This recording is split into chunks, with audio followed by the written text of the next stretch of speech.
एवढ्या मेहनतीने ही ऑर्डर पूर्ण केली. आज काही झालं तरी ती सकाळी पोचायला हवी होती. प्रताप, त्यांचा काही मेसेज किंवा काही फोन? अजून तरी नाही. म्हणजे एकूणच सगळं कठीण दिसतंय. बाईसाहेब भाऊ, होईल समजा व्यवस्थित, तुम्ही नका काळजी करू. छोटे मालक, तुमचं पिंट्या दादाशी बोलणं झालं होतं ना? काल रात्री बोलणं झालं होतं माझं. ते म्हणत होते आम्ही काहीतरी पर्यायी व्यवस्था शोधतोय म्हणून. त्याच्यानंतर मी बराच वेळा फोन करायचा प्रयत्न केला, पण काही कॉन्टॅक्टच झाला नाही. कदाचित फोन स्विच ऑफ झाले असते. एवढं कष्ट करून काय बी उपयोग झाला नाही बघ. लय आशा होती ग की हे काम केलं तर समजांचं भलं होईल. पर अहो मावशी, तुम्ही नका काळजी करू. नवसाई देवीवर माझा पूर्ण विश्वास आहे. ती आपल्या सोबतच आहे. कष्ट करताना बी ती आपल्या सोबतच होती आणि आत्ता बी आहे. आपले कष्ट वाया नाही जाणार. रमा म्हणते ते अगदी बरोबर आहे. हे काम आपण पहिल्यांदा केलंय, पण खूप मनापासून केलंय, हे जास्त महत्वाचं. हा, आता थोड्या अडचणी आल्या, पण काही हरकत नाही. त्यातून आपण हेच शिकायचं की पुढच्या वेळेला जास्ती काळजी घ्यायची. हा कोणाचा नंबर आहे? छोटी मालक, कदाचित पिंट्या दादाच करत असेल. एकदा उचलून बघा ना फोन. हॅलो. हॅलो दादा. हा राजकुमार बोल. बरं मला सांग, तुम्ही पोहोचलात तिथे? नाही नाही, आम्ही नाही पोचलो, पण आपला माल पोचलाय सांगितलेल्या ठिकाणी. काय? अरे पण तुमच्याशिवाय माल कसा काय पोहोचला तिथे? अहो काल जरा गंमतच झाली. काय झालं, आम्ही उभं होतो रस्त्याच्या कडेला, तर आम्हाला एक बायकोवाल्यांचा गोळका जाताना दिसला मुंबईच्या बाजूला. मग त्यांना आम्ही आमची जरा अडचण सांगितली आणि मदत मागितली. बरं, रावसाहेबांचं नाव सांगितलं आणि त्यांनी दिली मदत. मग ते तयार झाले? अहो रावसाहेबांचं नाव सांगितल्यावर तर लगेच तयार झाले. त्यांच्या बाईकच्या मागे आपली खोकी दिली बांधून आणि सांगितलेल्या पत्त्यावर पोचवायला सांगितलं. पोचवलं त्यांनी. राजकुमार, क्या बात है. अरे मनापासून थँक्यू. थँक्यू काय दादा, हे तर लय छोटस काम होतं. तुम्ही बघा, अख्ख्या मुंबईला पाचवडची शेव खायला घालू आपण. हो नक्कीच. तुम्ही आता सावकाश या, आपण आल्यावर भेटून बोलू. हा, हे काय निघतोच आहे. चला ठेवतो. बाय. राजकुमारने ऑर्डर मुंबईला पोहोचायची व्यवस्था केली आणि ऑर्डर पोहोचली सुद्धा.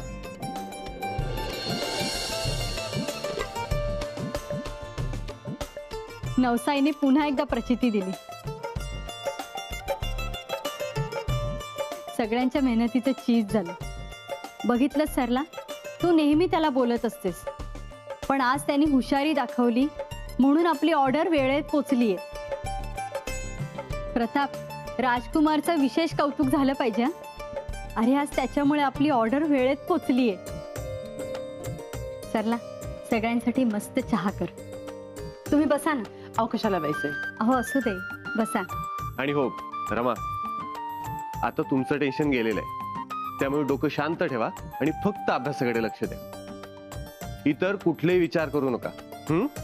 भाई, हो, येते.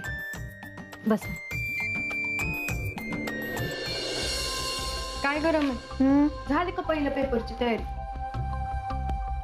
अगं तयारी झाली असती तर स्वयंपाकाला नसते का लागले मी. आणि तुला माहितीये का, या परीक्षेचं असं आहे ना, किती बी वाचलं तरी असं वाटतं कमीच आहे, वाचतच राहावं. अरे यात बी गंमत आहे. आता हे तर तुलाच समजत असेल बाई, आणि तू तर इतकी हुशार आहेस ना की तू शिकून लई मोठी होशील बघ. पण मोठी झाले की विसरू नकोस आम्हाला. म्हणजे अगं असं काय म्हणतेस, मी काय इसरीन तुला? अगं गंमत केली ग, नको लक्ष देऊ. काय गरम आहे, तुझी तर शिकण्याची बी इच्छा पुरी झाली. चांगलंय. मंजू, तुला बी शिकायचं होतं ना ग, पण शिकता आलं नाही, हो ना? अगं जाऊ दे ग, आता त्याच गोष्टी काढून काय होणार आहे. अगं पर त्याच गोष्टी आपण मनावर घेतल्या आणि जिद्दीनं त्यांच्या मागे धावलो ना, तर त्या नक्कीच पुऱ्या होऊ शकतात. आणि तुला सांगू का, शिक्षणासाठी कुठलं बी वय नसते. आपण एकदा ठरवलं की झालं. अगं रमे, आता कधी शिकू मी? आणि तसं बी या स्वयंपाकघरात कोणती मास्टरीन बाई शिकवणार आहे मला? म्हणजे अगं ही मास्टरीन बाई चालेल का तुला? पर बघा, अशी अर्धवट शिकलेली चालेल ना? व तू आणि इथं कसं शिकवणार? मंजू अगं शिकायचं असेल ना तर कुठं बी आणि कधी बी आपण शिकू शकतोय. म्हणजे आता हो बाजूला.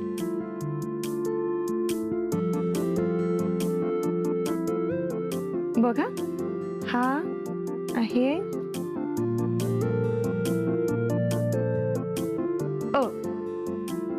म्हणजे अननसातला असतोय ना तो म्हणजे अग मधला बी ना. अरे वा जमते की तुला. बघू तुझं पोट बघू. हा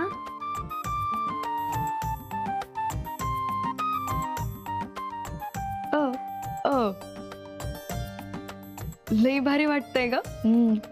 बघ किती सोपं असते ते. मंजू आपण एक काम करू. मी तुला असंच आहे ना समधी अक्षर शिकवेन आणि मग त्या अक्षरांवरून आहे ना तुला तुझं नाव बी लिहायला शिकवेन. मग तू बी छान छान गोष्टीची पुस्तकं वाचू शकशील.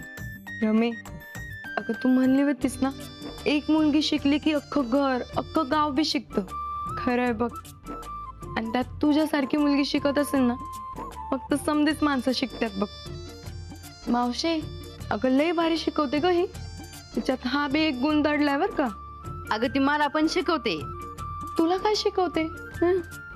अगं सुमीशी कसं वागायचं, तिला कसं समजून घ्यायचं, पिंट्याला त्याचं काम कसं करू द्यायचं, हे सगळं तीच शिकवते मला. मामी अगं काय तू बी जा जा अभ्यास कर जा. होय. रमा, अरे तुमचा अभ्यास चालू आहे नाही का? सॉरी. अहो सॉरी काय त्यात. अहो छोटे मालक मी विसरले. सकाळी तुम्हाला बदामाचं दूध दिलं नाही ना मी घेऊन येते. नाही नाही ठीक आहे, हरकत नाही. तुमचं चालू द्या, उगाच तुमचा वेळ जाईल. अहो नाही नाही त्यात कितीचा येळ जाणार आहे. मी पटकन गरम करून घेऊन येते तुमच्यासाठी. आले.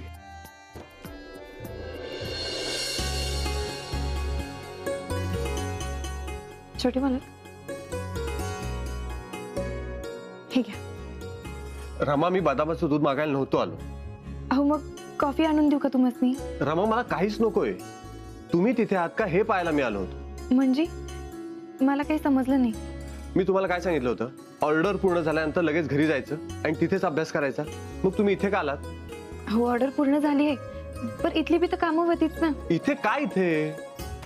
आता मी सांगितलेलं ऐकायचं. तुम्ही फक्त अभ्यासाकडे लक्ष द्या, बाकीचं मी बघून घेईन. ओके? बरं, परीक्षेचं टाइम टेबल आलंय, द्या मला ते. पर का? म्हणजे परीक्षा माझी आहे, तो टाइम टेबल तुम्ही घेऊन काय करणार आहात? मग काय झालं? मला समजलं पाहिजे ना कुठल्या दिवशी कुठला पेपर आहे ते. बरं, किती वाजता आहे? हो 11 वाजताच आहे. बापरे. रामा, तुम्हाला माहितीये का तुम्हाला तालुक्याला जायचंय? बरं, नंबर कुठे आलाय? आणि सगळ्यात महत्वाचं म्हणजे तुम्ही कशा जाणार आहात? रमा, तुम्हाला दररोज ये जा करायचंय. काय झालं? हो छोटे मालक, आई बाबा जसे प्रश्न विचारतात ना तसे प्रश्न विचारताय तुम्ही. तुम्हाला मी लहान वाटते का? का तुम्ही मला चिंगी समजताय? अजिबात नाही. तुम्ही मला अजिबात चिंगी सारख्या वाटत नाही. चिंगी असती ना तर तिने माझं ऐकलं असतं. तुम्ही ऐकत नाही आहात. रमा, तुम्ही हसू नका. मी अजिबात गमतीच्या मूड मध्ये नाहीये. आता तुम्ही एक काम करायचंय, इथून थेट घरी जायचंय. मी आई आणि तेजूला सांगून ठेवले, तुम्ही परत जर इथे आलात ना तर त्या तुम्हाला घरात घेणार नाहीत. रमा, प्लीज हसू नका आणि वेळ वाया घालू नका. पटकन निघा. बरं ठीक आहे ठीक आहे. परत दूध आणलं तर तेवढं तरी. त्याचं काय करायचं ते मी बघतो, तुम्ही निघा. बरं ठीक आहे. रमा. हो. काही नाही. छोटे मालक, तुम्ही खरंच माझे पालक असल्यासारखं वागते. येते.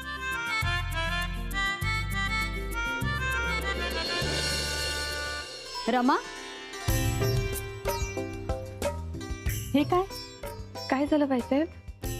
तू अजून इथे काय करतेस? अहो आजच्या स्वयंपाकाची तयारी. सरला आणि मंजू आहेत ना, होय. त्या बघतील सगळं. तर तुझी परीक्षा आहे ना, तू घरी जा आणि परीक्षेची तयारी कर. तुझं ऑर्डरचं काम संपलंय ना, मग तुझी जबाबदारी संपली. आता सगळा वेळ फक्त अभ्यासाला द्यायचा आहे. काय? हो ऑर्डरचं काम पूर्ण झालं पण त्या गडबडीत इथली कामं राहिली होती ना. रमा, मला माहिती, कामाच्या बाबतीत तू खूप प्रामाणिक आहेस. परीक्षेच्या 1 तास आधीपर्यंत मी तुला कामं सांगितली ना तरी एक शब्द न बोलता तू सगळी कामं करशील. पण आता पुढचा प्रत्येक मिनिट फक्त अभ्यासासाठी द्यायचंय. चालेल. थोड्या वेळात निघते मी. तू माझं ऐकणार नाहीयेस का? मला शक्य असतं ना तर तेजूच्या परीक्षेच्या वेळेला जशी मी तिच्या बाजूला बसलेली असायचे ना तशीच तुझ्या बाजूला बसली असते. पण काही हरकत नाही. सरलाला सांगते ना मी. तिला सांगते तुला घरातलं एकही काम करायला द्यायचं नाही. भाईसाहेब तुम्ही उगाच काळजी करताय. मी करीन समजा. काळजी करायची का नाही ते आमचं आम्ही ठरवू. आणि आता माझं ऐकलं नाहीस ना तर मला तुला रागवावं लागेल हा. अगं मी म्हटलं रागवावं लागेल. रागवले नाहीये मी तुला अजून. आणि तू आधीच रडतेस.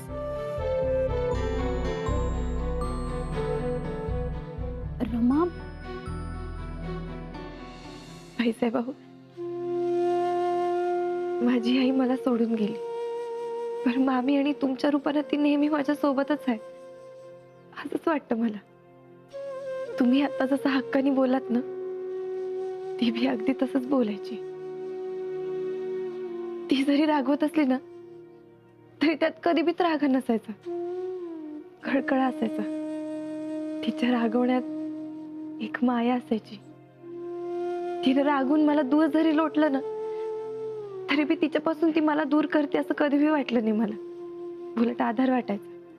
आज तीच माया, तोच आधार जाणवला मला. असं वाटलं माझी आईच. मग आता ह्या आईचं ऐक आणि घरी जा. तुला 12वीच्या परीक्षेत चांगले मार्क मिळाले ना तर तुला जितका आनंद होईल ना त्याहीपेक्षा खूप जास्त आनंद ह्या तुझ्या आईला होईल. हो ना? सुखी राहा. येते.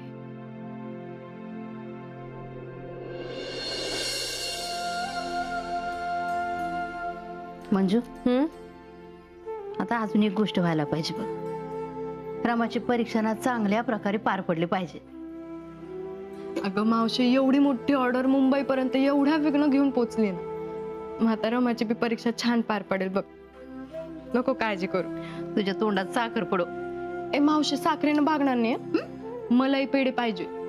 अगं आता रमा एवढ्या चांगल्या मार्काने पास होणार, मग साखर वाटणार आहेस का तू? बर बाई, तुला जे हवं ते गोड करून खायला घालते. तुला हवं असेल ना तर अख्ख्या गावाला मांडे करून खायला घालते बस. बरं मावशी, अजून एक. रमाची परीक्षा होईपर्यंत तू इथे नाही आलीस तरी चालेल. मी इथली कामं समजे सांभाळून घे. म्हणजे अगं माणसाकडे ना 2 पैसे कमी असतील तरी चालतील, पण चांगली माणसं त्याच्या आजूबाजूला असायला पाहिजेत. चांगली माणसं, चांगली मित्रमैत्रिणी माणसाच्या नशिबात असायला लागते. आणि आमचं नशीब खरंच चांगलं आहे अगं की तू आमच्या बरोबर आहेस. अगं मावशी, तू आणि रमा एवढे चांगले ना की देवी नवसाई तुमच्यासाठी समजा चांगलंच करते बघ. आणि तुमच्यामुळे माझं बी चांगलं होतं. आता नवसाई देवीच रमाची परीक्षा छान पार पाडेल. ते आहेच ग. आपण फक्त म्हणत राहायचं सगळं चांगलं होणार, सगळं चांगलं होणार. चांगलं करणं तिच्याच हातात आहे. आई नवसाई, लक्ष असू दे ग बाई.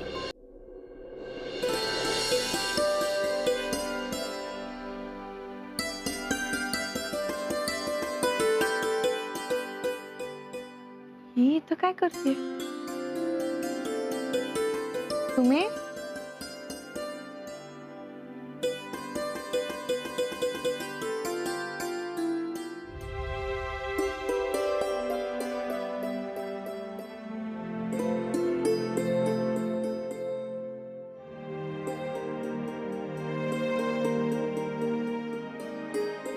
सुमे, ए सुमे.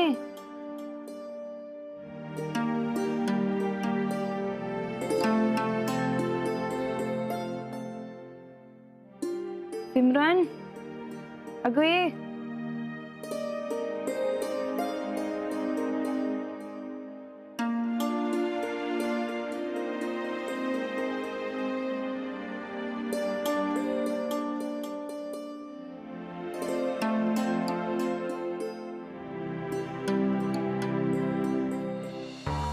तुम्ही डुग्गू मला बोलला की मम्मी मला स्वप्नात मुंबई बघायची आहे.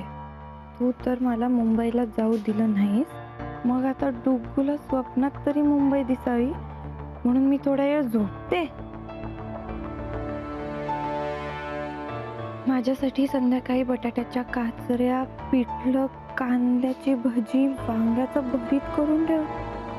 आणि 2 पापड बी तळ आणि कोशिंबीर सुद्धा कर. माझी निळी पिवळी साडी धुवून ठेव. आईने मला तांदूळ निवडून ठेवायला सांगितले, पण माझे पाय दुखत होते, तर तूच ते तांदूळ पण निवडून ठेव. आणि मला उठवू नकोस, निवांत झोपू दे. त्याला कामाला.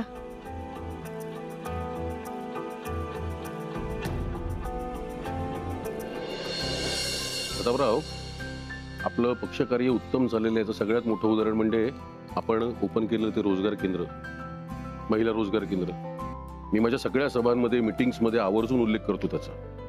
हे रोजगार केंद्र म्हणजे ना एक मॉडेलच झालेलं आहे. जिकडे जिकडे आपल्या शाखा आहेत ना, तिकडे तिकडे ते रोजगार केंद्र ओपन करावं अशी मागणी होते. अरे वा, आपल्याला तर हेच हवंय. तुम्ही सांगा कधी आणि कसं सुरू करायचं. या सगळ्याचं श्रेय रमा आणि रोजगार केंद्रातल्या महिलांना जातं. रमाने तिची परीक्षा असताना सुद्धा या सगळ्यामध्ये स्वतः लक्ष घातलंय. काय झालं? माझ्या डोक्यात असं विचार आलाय की रमा आणि या रोजगार केंद्राच्या महिला आहेत, किंवा ज्या रोजगार केंद्र चालवणाऱ्या सगळ्या महिला आहेत, त्यांचा आपण सत्कार करावा. करावा का? सत्कार करूनच टाकूया. ठरलं. प्रतापराव, तुम्ही बोलवा रमा आणि त्या सगळ्या महिलांना आजच बोलून घ्या.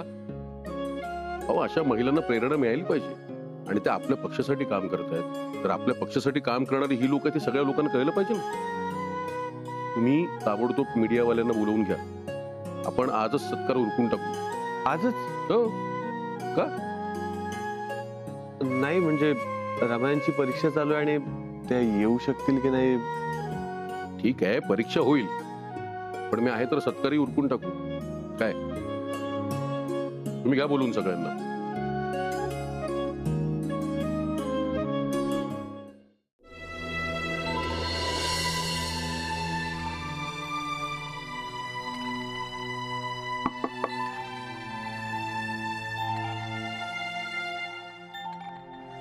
येऊ का?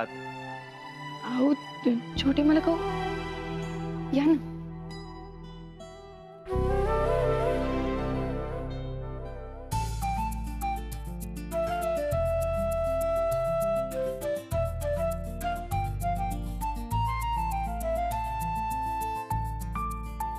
आमची सुमी झोपली आहे. हो, अच्छा. तुम्ही एक काम करा, तुम्ही पुस्तक घ्या आणि माझ्या बरोबर चला. कुठं? तुम्ही चला तर. अहो बरं, तुम्ही त्यांच्या अंगावर अजून एक ब्लँकेट टाका. चला, मी बाहेर वाट बघतो.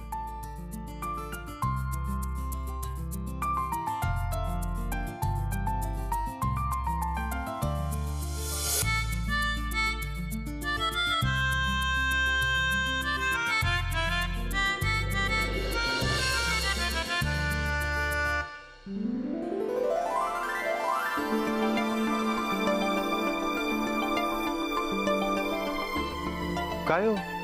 छोटे मला अगदी देवासारखे धावून आलात बघा तुम्ही.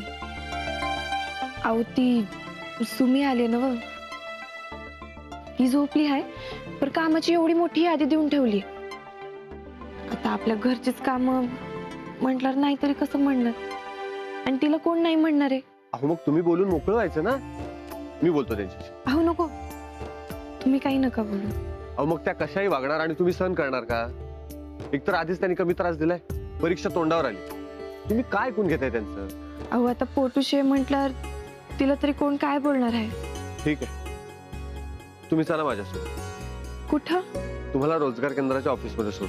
तिथे कोणीही नाही. संध्याकाळपर्यंत बसून अभ्यास करा, आणि मग सत्काराला या. चला.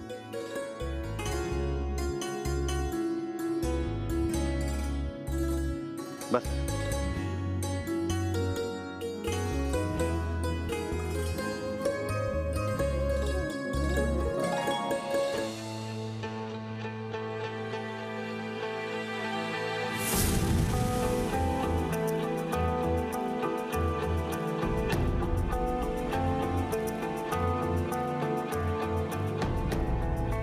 रमा तुम्हाला ताप आहे का?